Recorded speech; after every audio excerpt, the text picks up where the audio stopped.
शहर में एक चौराहे पर एक ऊंचे कॉलम पर हैप्पी प्रिंस की मूर्ति बनी हुई थी। उस पर चारों ओर सोने की परत चढ़ाई गई थी। आंखों में दो नीलम लगे हुए थे और उसकी तलवार की मूठ पर एक रूबी जड़ा हुआ था।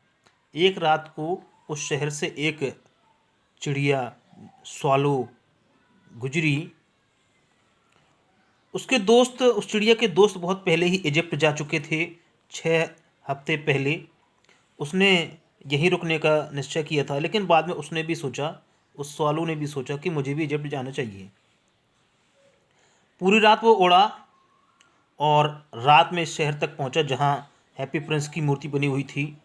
फिर उसने सोचा कि मुझे कहाँ रुकना चाहिए। मुझे लगता है इस शहर में मेरे लिए पर्याप्त जगह मिल जाएगी, मेरे हिसाब से ठीक सी जगह मिल जाएगी। उसने फिर एक ऊंचा सा कॉलम देखा और जिस पर हैप्पी प्रिंस की मूर्ति लगी हुई थी। उसने सोचा यह जगह मेरे लिए ठीक है और मुझे यहाँ रात भर रुकने के लिए पर्याप्त जगह और साफ़ हवा मिल जाएगी। इसलिए वो आकर के हैप्पी प्रिंस के पैरों के बीच में बैठ गया।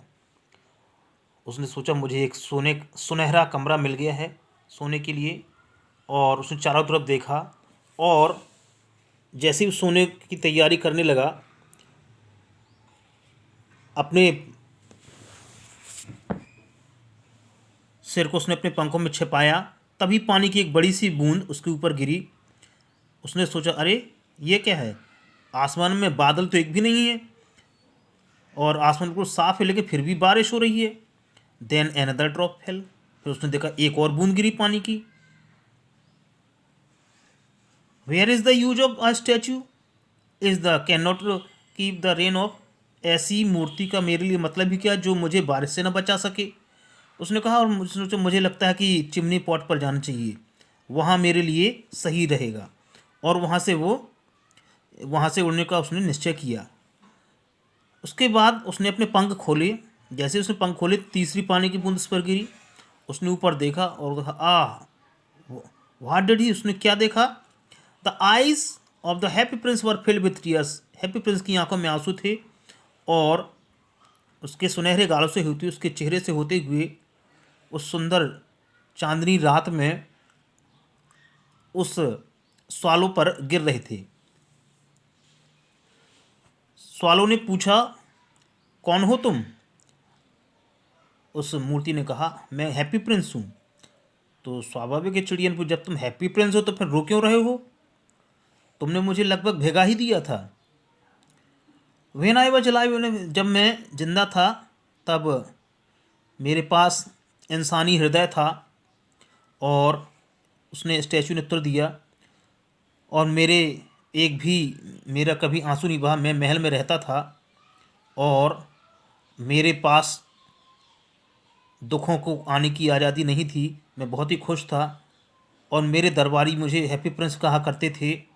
मैं भी वाकई में बहुत खुश था। जैसे चूँकि मैं जिंदा था इसलिए मुझे मरना भी पड़ा। And now that I am dead they have set me up here so high that I can see the ugliness of the misery of my city. और आज मैं यहाँ से अपने शहर की दुर्दशा और जो भद्दापन है मैं देख सकता हूँ, पहले मैं यही नहीं देख सकता था। And though my heart is made of lead, यद्यपि वैसे तो मेरा हृदय लेड या शीशे से बना हुआ है। I can not choose but weep. और क्योंकि ये मैं अपने तरीके से नहीं इसको चुन सकता हूँ, मैं तो केवल अपने शहर की दुर्दशा पर रो सकता हूँ। What is he not solid gold. अरे क्या तुम पूरे सोने के नहीं बने हुए, केवल तुम्हारे ऊपर सोने के पर चढ़ी हुई है? स्वालो ने अपने आप से कहा। He was too polite to make any personal remark, लेकिन फिर भी उसने उससे प्रिंस से कुछ नहीं कहा। प्रिंस ने कहा, यहाँ से बहुत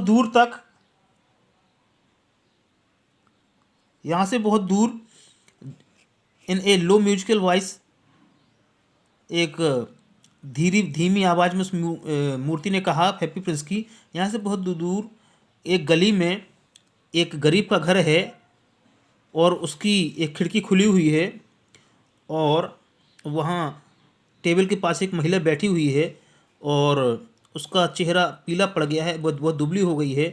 उसने उसके हाथ बहुत खुरदरे और लाल हो गए हैं क्योंकि उसमें सुई चुभती रही है।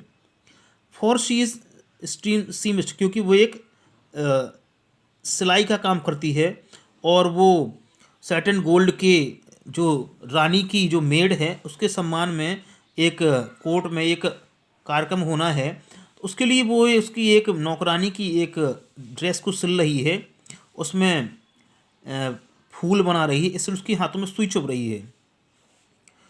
इन ए बेड इन द कॉर्नर, वहीं कॉर्नर पर एक बेड में एक बच्चा, बीमार बच्चा लेटा हुआ है, उसे बुखार है और वो अपनी माँ से संतरे मांग रहा है, लेकिन उसकी माँ के पास उसको देने से के लिए कुछ नहीं है सिवाय नदी के पानी की, इसलिए वो बच्चा रो रहा है। स्वालो स्वालो, अरे क्या तुम मेरा एक काम करोगी? क्या मेरा ये एक रूबी मेरी तलवार से निकाल कर उस वहाँ उसके पास जाकर दे आओगी? My feet are fastened and pedestal and I can, मेरे पैर यहाँ से स्थायी हैं और मैं यहाँ से बिल्कुल हिल भी नहीं सकता हूँ।